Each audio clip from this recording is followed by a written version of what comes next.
Yeah, thanks very once again. And I would also like to thank uh, Thea as well, who liaised with CALRG. And then, yeah, I got this opportunity to present my work here.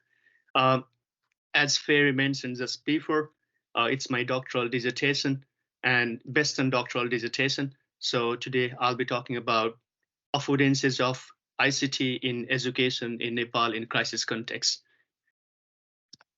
So the outline of my talk, just a second.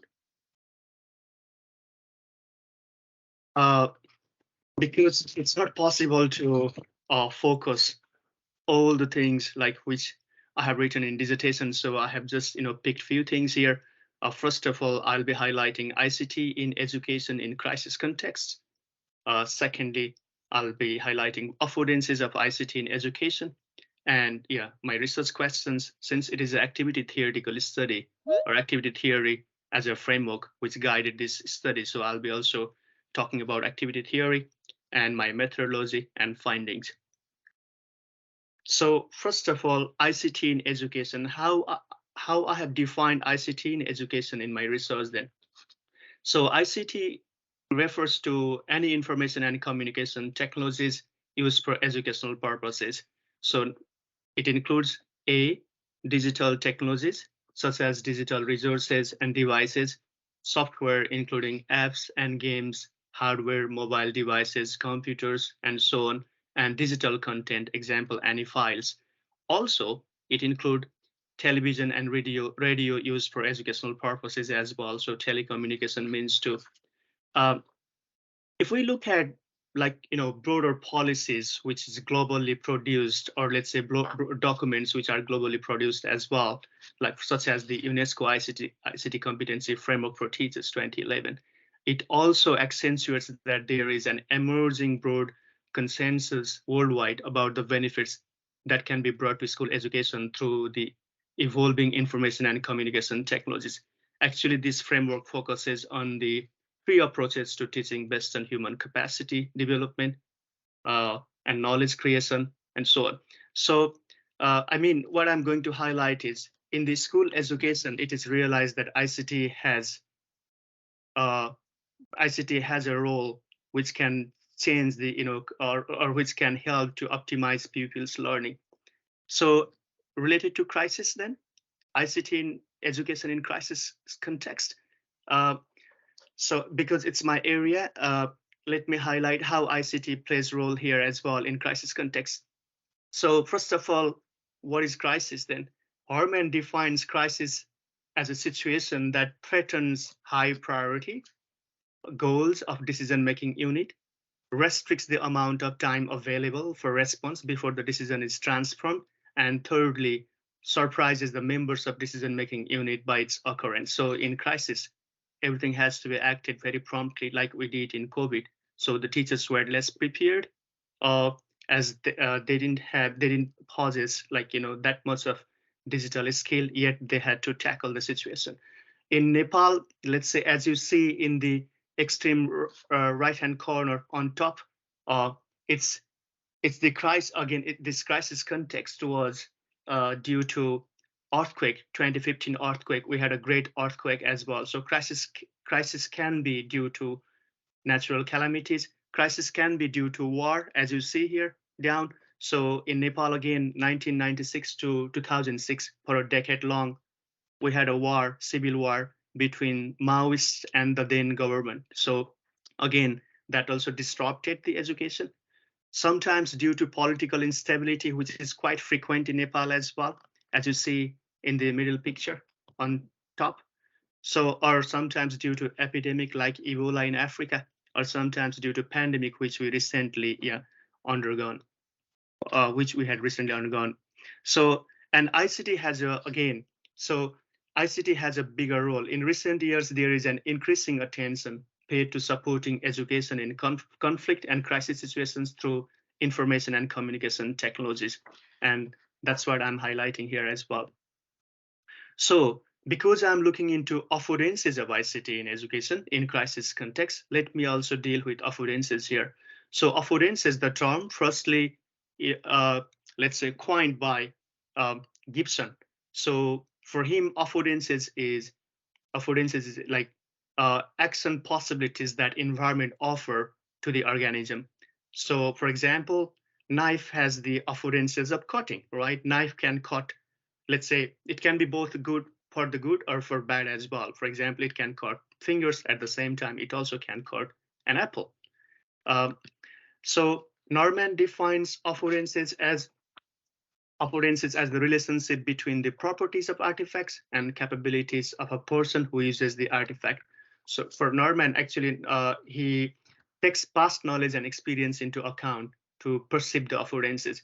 And there are also different, views of affordances amongst cognitivists and post-cognitivists as well. Cognitivists perceive affordances as observable, let's say artifacts. The attributes, observable attributes of the artifacts, uh, whereas post-cognitivists view beyond that. They actually, for example, like Kapteyn and Nardi, they view the affordances as interaction-centered, which is my focus here, which means the affordances as interpreted attributes that actively emerge when a user interacts with the technology. So, and that's my point here as well. Rather than simply talking about, let's say, a set of observable technology attributes, I'll see affordances as the interaction centered or interpreted attributes. So there are different taxonomies, classes, and types of affordances uh, um, many scholars have dealt with. So Korsner et al., particularly proposing a design framework for collaborative learning, describes affordances as technological, social, and educational. Technological affordances, he deals in terms of usability. Uh, for example, whether a technological system allows users to achieve certain actions or not in an efficient way, which satisfies him or her. That's the technological affordances. Social affordances and educational affordances he defines from the point of view of utility. Uh, for example, social affordances here are the attributes of the artifacts that enhance social interactions and which assist learners to be in such situations or such interactions. Whereas educational affordances are the attributes of the artifacts that ascertain whether action can be performed in a specific teaching learning context. Uh, Hartson, Hartson has like Hartson has classified affordances as cognitive, physical, sensory, and functional affordances. So cognitive affordances is a design feature that helps users in knowing something. For instance, in this case, let's say if a label of the button, for instance, if a label of the button that helps a user know uh, what he or she can do, that design feature has got cognitive affordances. Physical affordances, whether the let's say button is big enough so that he or she can click on it. So that's the physical affordances. Sensory affordances, whether the label has got large font size, let's say, so that he or she can read quickly. So that's as sensory affordances. And functional affordances is the functional property. So and Diamini, she deals uh, with pedagogical affordances. That's particularly the technology that contribute for teaching and learning. I'm just showing the taxonomies, but particularly my work is based on, let's say, classification made by Korsner et al. So my research context is Nepal. Nepal is a landlocked country which lies between China and India. So I have focused on two different regions. One is the capital city of Nepal, Kathmandu Valley, which I have shown with this arrow here. And next is the Lamjung, which is a suburban area, or you can call it rural area as well, if we see the Western parameter. So two different regions. Now, my research questions are, for example, as of now, if I my let's say exploration shows there's very limited studies which focuses on affordances of ICT in secondary schools in Nepal setting. So there's a big gap, by the way. Thus, so my research questions are: how did secondary school Nepalese teachers use ICT education during the COVID-19 pandemic, and what ICT affordances emerged, and to what extent they were realized by secondary level teachers during the crisis period. And third is the policy implications for the integration of ICT in education in both settings, crisis and post-crisis context. So this is the theoretical framework, activity theory, particularly based on Engstrom. So Engstrom has produced this beautiful triangle, which shows like how like activity, let's say, which shows how subject, when they or he participates, he or she or they participate in object-oriented activity, how they are mediated by artifacts or tools, let's say. So always any activity is mediated by um, certain artifacts or certain tools. At the same time, they are also constrained by rules, or they are also guided by rules. And there is also division of labor, whether it can be vertical division. For example, in case of teaching learning situation between teacher and student, there can be vertical division of labor. Whereas if students assist amongst each other, there can be horizontal division of labor. And then the community is, again, in this case, students, classmates themselves can be their community in student, or let's say learning activity system. But in teaching activity systems, it can be their teachers' one community, let's say co-teachers, or their fellow teachers, they can be the community. So activity theories, particularly activity theory, recognizes learning and development as social phenomena, and conceptualizes human activity as always object-oriented, collective, and social. Therefore, I have chosen this. This theory views human relationships as interwoven with a range of contradictions, which I will be highlighting later, which are a driving force for change. So I'll also show how emerging contradictions, lead to the transformative learning as well, or transformation, uh, or they help to accomplish the transformative cycle. Uh, the methodology, and yes, here my, let's say, based on this activity theory, I will be particularly focusing on third generation activity theory, which takes uh, interacting activity systems as the unit of analysis. uh, so methodology, it's activity theoretical study, so it's qualitative study. The participants are secondary level teachers, second level teachers, 5 participants, 5 teachers, 5 secondary level teachers are the participants for this study, and 12 students, 3 parents, 2 school managers, 2 teacher trainers, and policymakers, 3 policymakers. The reason of having all different stakeholders here is to see how they interact as well, or let's say what's the interaction, or within their own activity systems, and how contradiction emerge, so that will inform like what different initiatives that teachers have, uh, let's say instigated by those contradictions. So research instruments, I analyzed artifacts, which are like pupils communication in class-wide messenger group. They had the class-wide messenger groups, their assignments in Google Classroom, sorry, plural, policy documents. Then the other research instruments are semi-structured interviews, focus group discussions, and classroom observation. So I had 12 classroom observations, 3 focus group, and 11 semi-structured interviews. So how I coded data classroom observation then. Particularly, my work heavily relied on classroom observation. So first of all, using Elan, which is the annotation software, let's say free software for annotation and transcribing as well. So particularly it helps for annotation. And when I used Elan, what I did is I created 5 different tiers. Those tiers were like sequences. For example, I uh, I segmented the whole classroom into different sequences. Those sequences are the sub activities within the classroom. For example, greeting as one sub activity within the classroom within a particular episode, right? So, and later within the sequences, I had uh, identified several actions. and then I described them. So what I did, I created first of all sequences as a tier, action descriptions as another tier, and ET or ST, which refers to English teacher or science teacher, particularly for their talk, as another tier, and pupils talk as another tier, because for the transcription, and artifacts, the artifacts they are being used in the session as another tier. So there were multiple tiers I created in Elan, and then after I segmented, I annotated them. So they were under 3 different types. For example, activity or action sequences included sequences and action descriptions.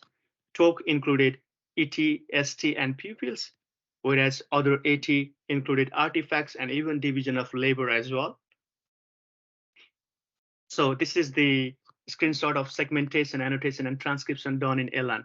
For example, first, as I told you, there you can see some segments, like how I segmented, and like lesson delivery is one segment, for example, and act sequences, explanation of concepts by a teacher, and action sequences, and then the transcription here. So this is how I worked. After I got the Elan output, so what I did is I brought Elan outputs to NVivo for thematic analysis.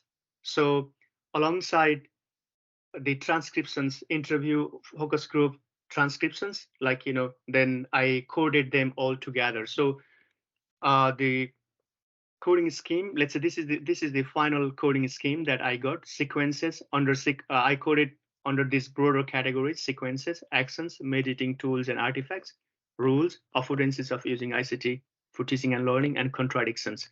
And these are not only the codes, there were other codes as well, but for to make it more presentable, I just kept these codes here. Findings, I have classified findings into 3 broad headings.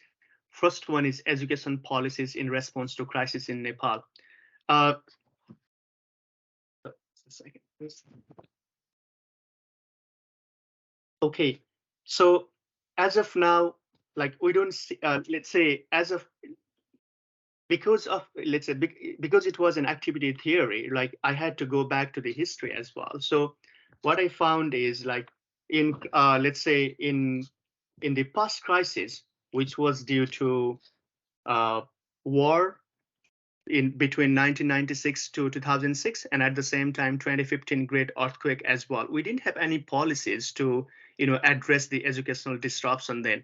So for the first time, Nepal had got very comprehensive policies to address the educational disruption, such as the Emergency Action Plan for School Education 2020 and Student Learning Facilitation Guidelines 2020.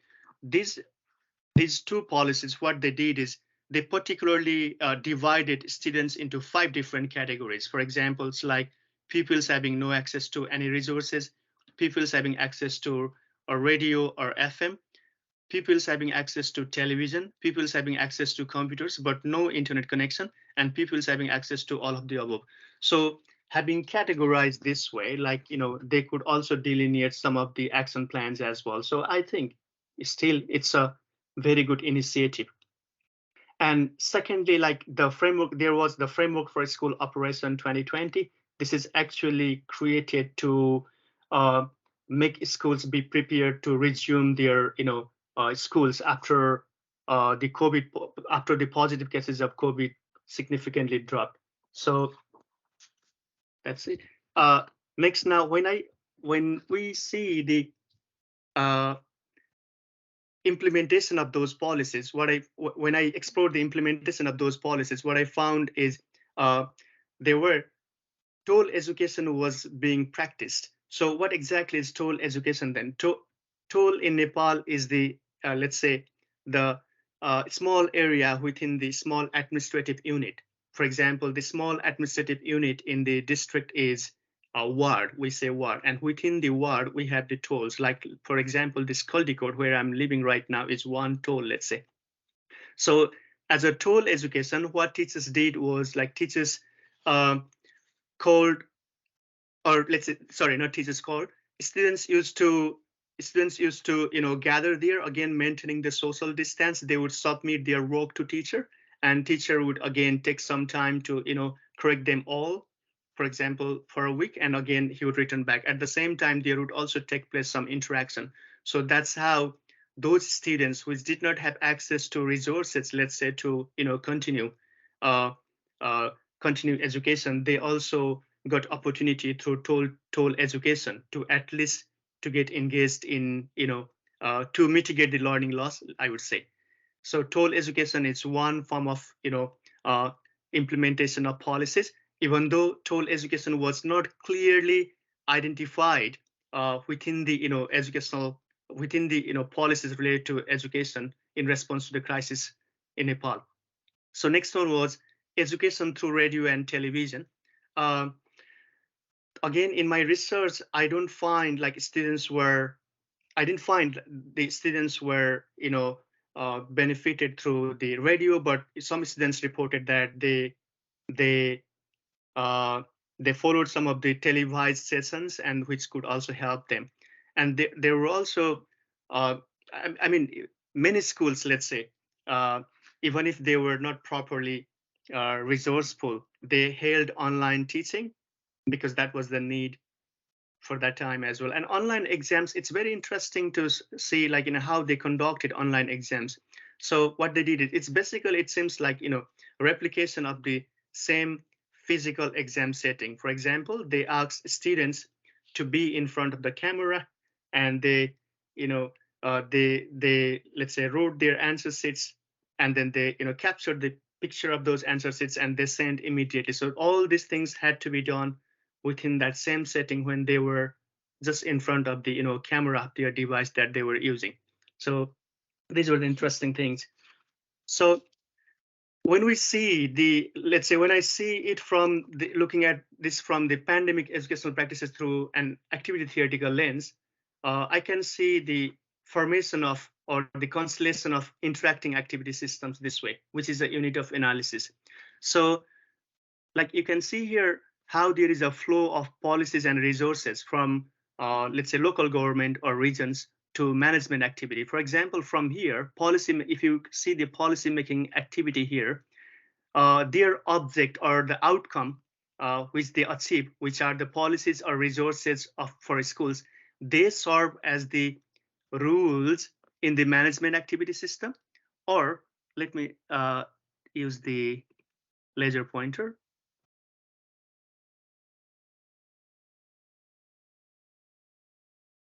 Okay, so yeah, here in the policy, first of all, let me highlight this.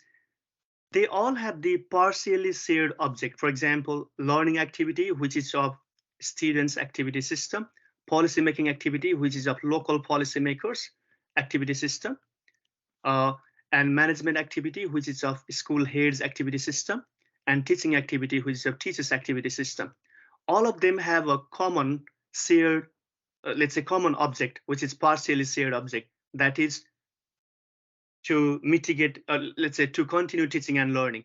So here, now, once they form, because there, the policymakers, object-oriented activity is to, let's say, frame policies or resources for schools. So which served as the rules in management activity. At the same time, that also became mediating tools or artifacts for them. So when school managers, uh, when school managers created some management, documents to assist teachers to continue teaching and learning, they served, these policies, these guidelines served as the, tools or artifacts to mediate them. At the same time, they also became rules to mediate them.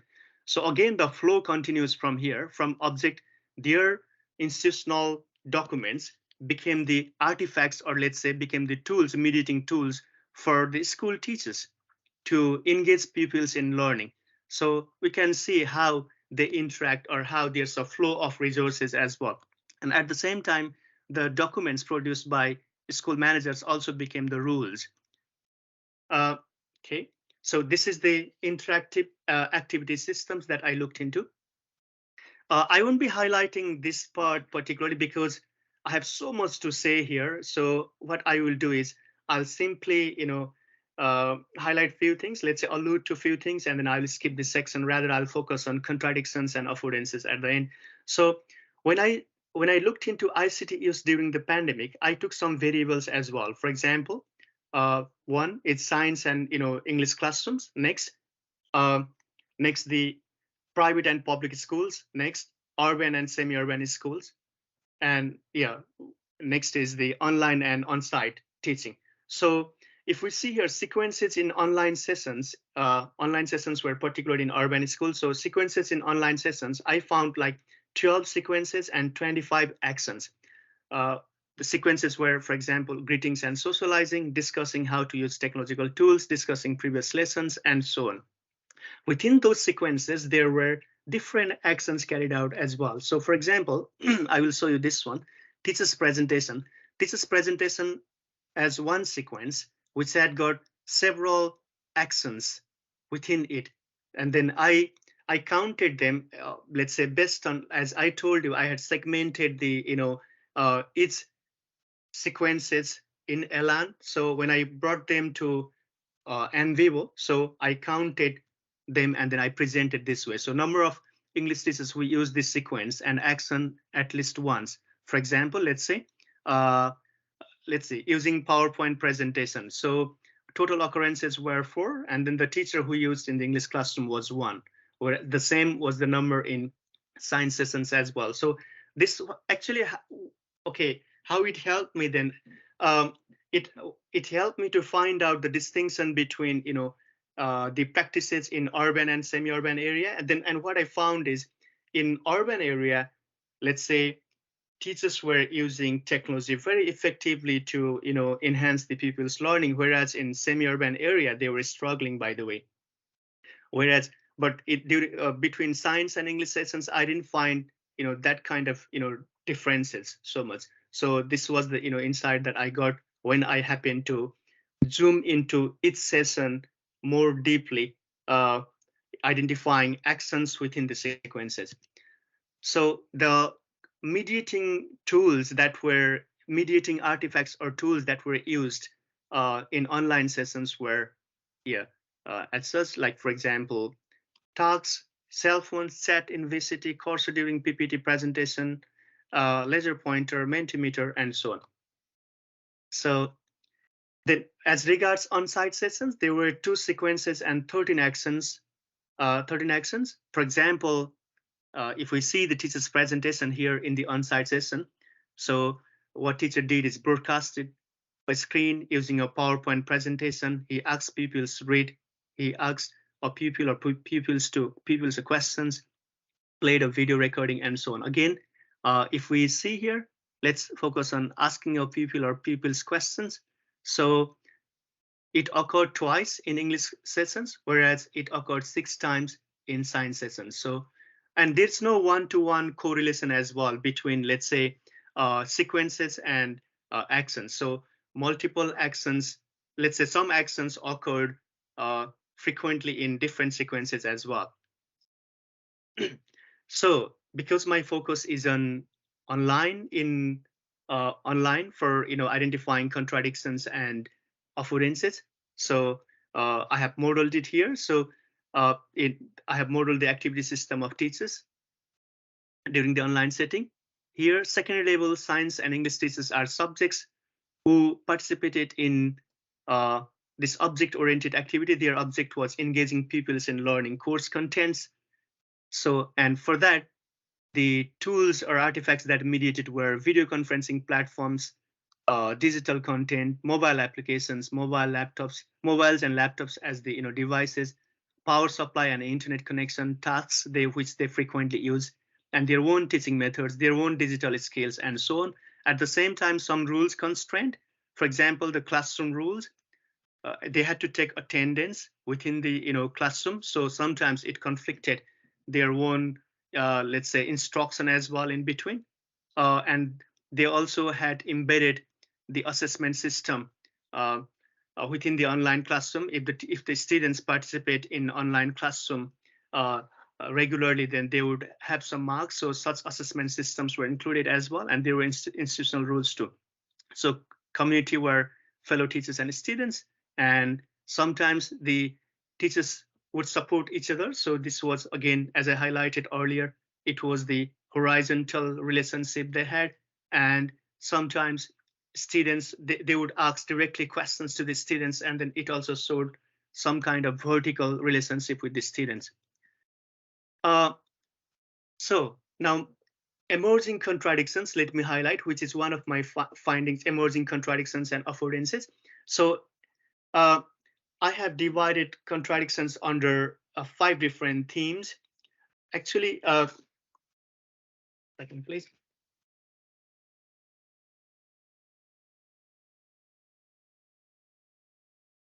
Okay, so the contradictions are systemic tensions, uh, which is used in activity theory to indicate misfits, disruptions, disturbances within the elements between them, or let's say sometimes, across the activity systems as well. So contradictions are, as I told you, they are the systemic tensions that emerge historically within or between the activity systems.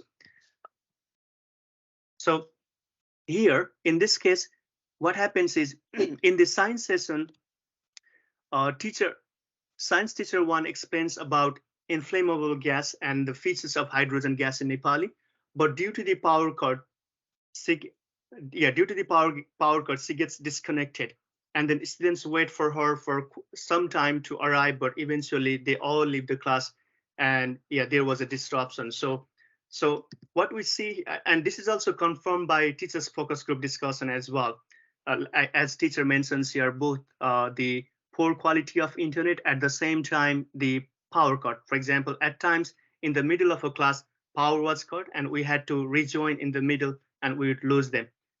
These were the problems we faced. So what happens is, because there was a power cut, there was there was, let's say, the tension between their mediating tool, which mediate, for example, the power that would mediate their activities, and then their object, which is engaging pupils in teaching, engaging pupils in learning. So this is shown in this diagram here. So in the teaching activity system, what happens is, when teachers participate in this activity to engage pupils in learning course content, so because there was no power, so as a result there was contradiction, which is indicated by this lightning arrow here. Next is the poor internet connection. In the English, this is the example of English classroom. So ET1, English teacher 1, plays a video related to preposition of place, but the learners cannot see anything. Only after some time the picture appears in the clip. So again, when it appears as well, the video voice cover and a picture that appears in the video, they were not syncing properly. So as a result, there was again some disruption. It is also confirmed by student in the student focus group as well, by student 8, who says, at times, because internet was poor on teachers' end, we could not understand what teachers were saying, and at times even those slides were not clear as well. So this is another interruption. So there was again another disruption. So limited digital skills of teachers. Under this theme, let's say this is one of the themes which is related to manifestation of contradictions. So here you can see in the example, ET2, in this English session, what it says is classwork. Because you are checking time, let's do this one. And then can you see the screen? This is simple classwork. Okay, let me see it showing screen. Yeah, see it's showing a screen, but the students can't see it properly. Ignore this one, okay? Oh, sorry, where am I? It's sorry. Here, classwork. Because you are checking time, let's do this one. And then can you see this? Can you see this screen? This is simple classwork, okay? So in this case, the teacher is giving the activity on a note, the Mac note. The note is the application in the MacBook. And then when she gives this, this is the matching task.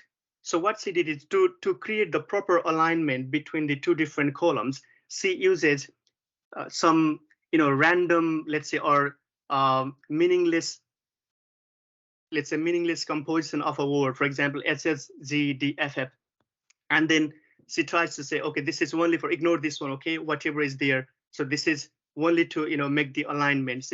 This simply shows that, the teacher's digital skill is still a question here. So because of that as well, like, it interrupts the flow of, let's say, flow of the session, or let's say to maintain, sometimes students can be distracted as well. Or so in this case, like because of the limited digital skills of teachers, there was a tension between her own object and then her own skill, which is again, we can consider her own digital skill as the, mediating mediating tool, which mediates her activity.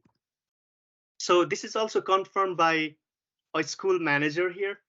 It's quite funny as well. Like, for example, some teachers don't have skills to teach by sharing the mobile screen, and some teachers don't have proper skills to handle technology. Some teachers don't attend classes as per their schedule in Zoom. There's a class schedule and they keep saying they are coming to attend. And the problem is that they create a new Zoom link and send the old Zoom link to the pupils. And when they host Zoom Meet, they use the new Zoom link. This leads students to be in old Zoom meeting and teachers in a new Zoom meeting. So a teacher and student never meet. This also happens. See the level of digital literacy. So there's a big question, by the way. They created the Zoom link, but as they created different Zoom links, so students happen to get in one Zoom link, students happen to go in one Zoom link, but they were in another Zoom link, so they never met as well. So school manager shared this information during interview with him. Next is the lack of learners' engagement, which also brought systemic tensions in the activity system. So, for example, virtual crossing, which is what is I actually identified virtual crossing deviation from the normal scripted courses of event or breakdown in communication as the some of the systemic tensions within this theme, lack of learners engagement. What is virtual crossing here then? So when they were in a virtual session, let's say when they were in online session, at the same time, when there was interruption in the let's say in their physical setting, they happen to take part with the family members conversation. So this used to disrupt the flow of online session, which is called virtual crossing here. So what they did is, for example, what a student would do was she used to immediately take part in the conversation between her brother and someone else, or when her brother used to talk with her, she used to immediately respond there. This used to actually interrupt the flow of the online session. So next one is deviation from the normal scripted course of event. In this case, what I found is in one sessions that like student was watching movie and he was not concentrating in his in the session that he was attending as well. So that was like deviation from the normal scripted course of event. Like his normal course of event was online teaching, online learning, like where he was participating in, but at that time he was watching a movie. So this was a deviation from normal scripted course of event. So, and there were frequent breakdowns in communication as well, because they didn't used to take part in communication so well when teachers used to ask them, even pinpointing their own name. So this shows all the lack of learners engagement as well, and this also brought the systemic tension. And this can be portrayed through this diagram. The division of labors, which is pupils' lack of cooperation with teachers. They didn't cooperate so well. Again, this brought, let's say, conflict between their object, the teacher's object, and then their own division of labor. So because teaching activity system is the primary activity system that I'm looking into, so as teachers wanted pupils to take part in the course content when they were delivering, but the pupils were not participating there as well. So this brought the tension. Next, the last one is institutional and classroom rules. This is one theme. So under institutional and classroom rules, for example, as I told earlier, like the rule of the classroom was the teacher had to take attendance when she was taking the class. So what happened was, because she had to take attendance in the online classroom, it was so difficult. As a result, she had to, she had to give assignment to the students. At the same time, she had to also shout, or she had to also call out their names, and quite loudly. So this would interrupt her one flow of instruction. One rule. Next is like, when she would see some technical issues in between. For example, students had not uploaded their profile pictures so properly. So in between the session, she would immediately, and this is the institutional rule, that they had to upload their profile picture, uh, let's say, particularly having uniforms of their own schools, uh, uh, in the let's say, Teams platform. And as a result, again, like, when she would find like this was not done there, and then she would immediately tell student to do it. So this would also bring some contradiction. Like here, say, Nabin, Nitin, you are supposed to change your profile picture. You know that? Sorry to disturb you. Okay, ma'am, telling you, okay, not only them, others are also there. And right now I cannot see all. So this is how, they would converse within the session, when they were supposed to run the class quite, uh, in a, let's say, having a natural flow. So here again, pupils' lack of cooperation with teachers, and this again, this brings the classes with the rules, institutional rules, classrooms rules created by a teacher, and because of this systemic, there's a systemic tension between division of labor and rules here. Now, what happens is, these contradictions, actually, the contradictions help teachers to realize and act upon some affordances of technology. By the way, when when there are some contradictions, they instigate teachers to opt some new initiatives, or let's say, carry out some new initiatives, and those are the action potentials that they realized, or they act upon, the teachers act upon, which are the affordances of technology. So sometimes, like, okay, just a second again.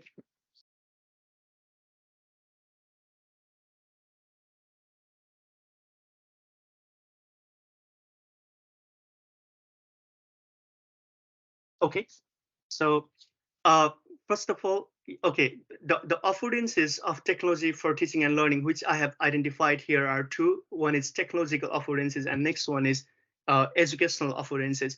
So first of all, as I told you earlier, when there were several systemic tensions, to let's say resolve those tensions, they happened to act upon. For example, as they found that there were lack of engagement of pupils. So what they did then, they learned how to use Mentimeter, and then Mentimeter is one of the applications, so which they use there. So they learned how to use Mentimeter, and they use Mentimeter for a revision purpose. For example, to revise the certain segment within the session, within their online session, they use Mentimeter. Or what they did, they also shared their screen when they were showing a PowerPoint, and they use the laser pointer to indicate. So these were the different technological affordances that they were acting upon. Here, if you see, between English and science class, uh, students were directed to the figures or text while screen sharing. Science teacher did mostly. I mean, in this case, she used the laser pointers, particularly to direct students, to direct pupils in her classroom. Sorry, in the text during her session. So this is 10 times she did it. And here, English teacher shared screen 6 times, whereas science teacher shared screen 2 times. Only the English teacher used Mentimeter in her classroom. And because she only used the Mentimeter, so only she tracked time in the Mentimeter and so on. These are actually in the technological affordances, what teachers did is, like, teachers were realizing particularly the design features of the technology. They were acting upon the design features of the technology. So when they were doing so, when they were realizing let's say design features or the functionalities of the technology, at the same time they were also acting upon the educational affordance as well. So they could bring variety to a lesson delivery. For example, using multiple modes, textual modes, videos at the same time, let's say the audio mode together to bring variety in the lesson, also to bring variety in the session. And also they could clarify terms and concepts so well.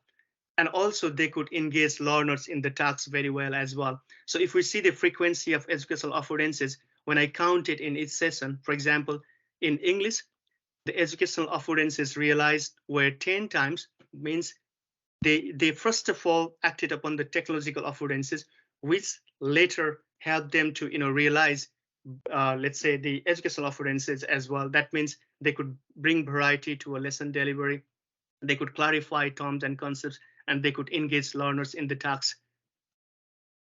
So for one example, like here, when the teacher was playing a video, like English teacher was playing a video, for example, okay, right now, have just watched that the small video related with the preparation of time. So now could you please tell me, or let's say, just remember the slide or this video and tell me what the preparation of use in.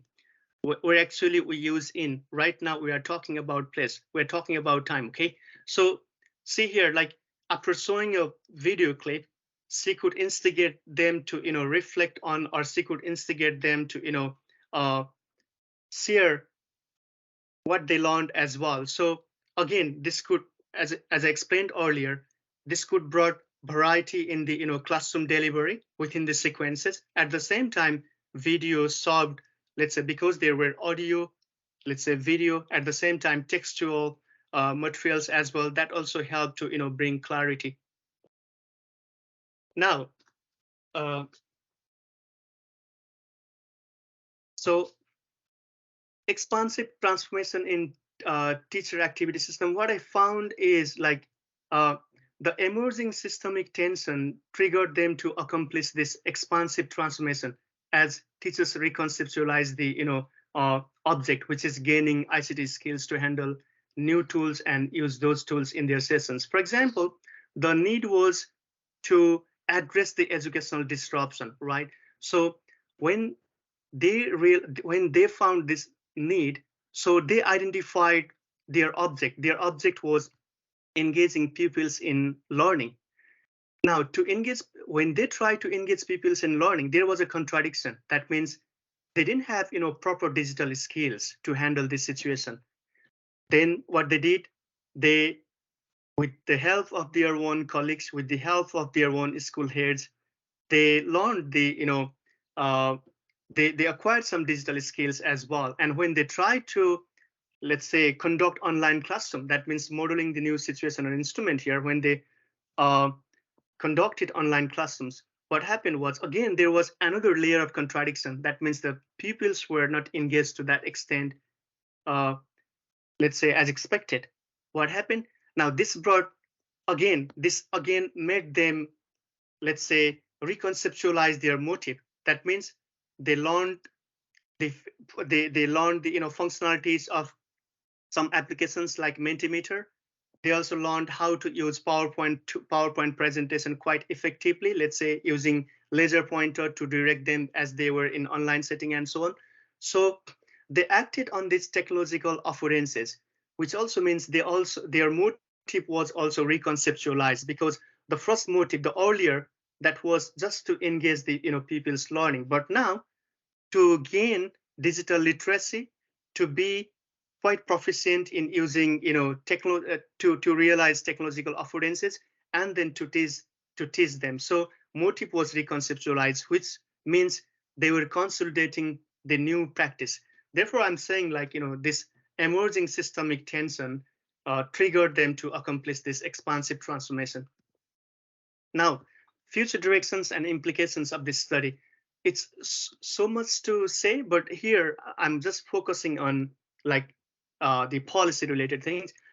Future education policies designed for crisis situations should clearly outline the ways. So, and they have to delineate the action plans very well so that they can be implemented in practice.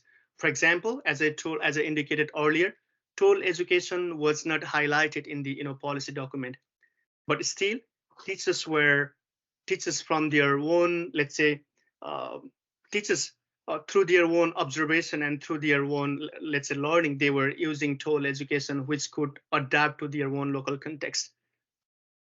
Next is the future ICT in education policies should ensure a structured teacher training model. At a time, what I found is like teachers were teachers could learn, with their own friends, support, and so on. And it was like more a self-initiation. They had got they had got some, curiosity to acquire the skills, as it was more like a forced opportunity as well for them.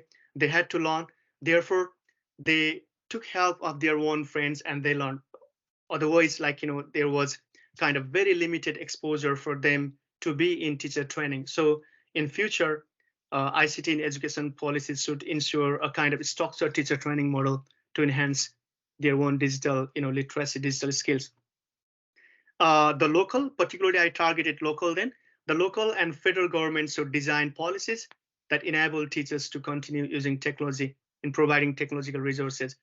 So, and next is the ICT census is a must, because at that time, because the teachers didn't have record of, their, let's say, pupils' digital literacy, at the same time, digital devices that the pupil could have, uh, and even the teachers' digital literacy as well, to what extent teachers were digitally literate. So this really created difficulty for schools to devise a particular model then to immediate, let's say, to even to decide whether they could run uh, online session immediately or not, or what other measures should be taken to mitigate the educational disruption or learning loss. So ICT census in future is a must. It shouldn't be a national-wide ICT census. Even it could be started from, at a small scale from the school itself, so that they can have record, they can update it every time, and as a result, they can have a particular intervention when necessary. Uh, Strong policies are needed to ensure that pupils have access to quality devices and internet. Yeah, it's not only the issue of digital literacy, even the, digital devices itself. Like in urban setting, the urban schools had, let's say, ample digital devices, whereas in the rural setting, like, the schools didn't have that, didn't have, let's say, digital devices compared to, or let's say, sufficient digital devices compared to the urban setting. As a result, they couldn't run classes well as well. So it's not only the use of resources, it's also the access to resources. So both have to be taken into account by the policies in Nepal. So these are the references. Yes, thank you. And if you have any comments or suggestions,